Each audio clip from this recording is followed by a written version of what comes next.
নিজেদের ভালোবাসায় ডুবেছিলেন ইন্দ্রনীল সেনগুপ্ত ও বরখা সেনগুপ্ত। 15 বছর পর তাদের দাম্পত্য ভাঙার খবরে অবাক অনুরাগীরা। গুঞ্জন ছিল সম্পর্কে নাকি তৃতীয় ব্যক্তির প্রবেশ ঘটেছিল। জানা যায় এই বিচ্ছেদের সিদ্ধান্ত ইন্দ্রনীলেরই। সম্প্রতি ডিভোর্স প্রসঙ্গে বরখা নীরবতা ভাঙেন।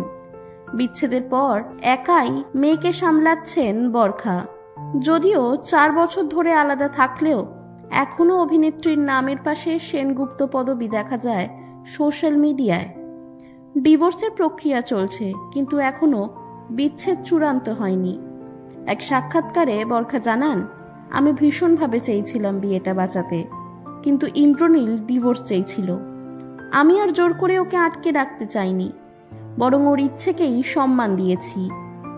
ডিভোর্স প্রসঙ্গে বরখা জানিয়েছেন, এই সময়টা আমার জন্য ভীষণ কষ্টের ছিল। আপাতত কিভাবে এগিয়ে যাওয়া যায় সেটাই ভাবছি। বিচ্ছেদের নেপথ্যে বারবার যে নামটা উঠে এসেছে তা বাঙালি অভিনেত্রী ঈশা সাহার। তৃতীয় ব্যক্তির কারণেই কি সম্পর্ক ভেঙেছে? এই প্রশ্নের উত্তরে বরখার সোজা উত্তর, সেটা ইন্দ্রনীলই ভালো বলতে পারবে। অনেক কিছুই কানে এসেছে, তবে বরখা স্পষ্ট জানিয়েছেন এখন এসব নিয়ে মাথা ঘামাতে চান না। সম্পর্ক নেই সেটাই তার কাছে গুরুত্বপূর্ণ। কেন সম্পর্ক ভেঙেছে সেটা নিয়ে ভাবছেন না।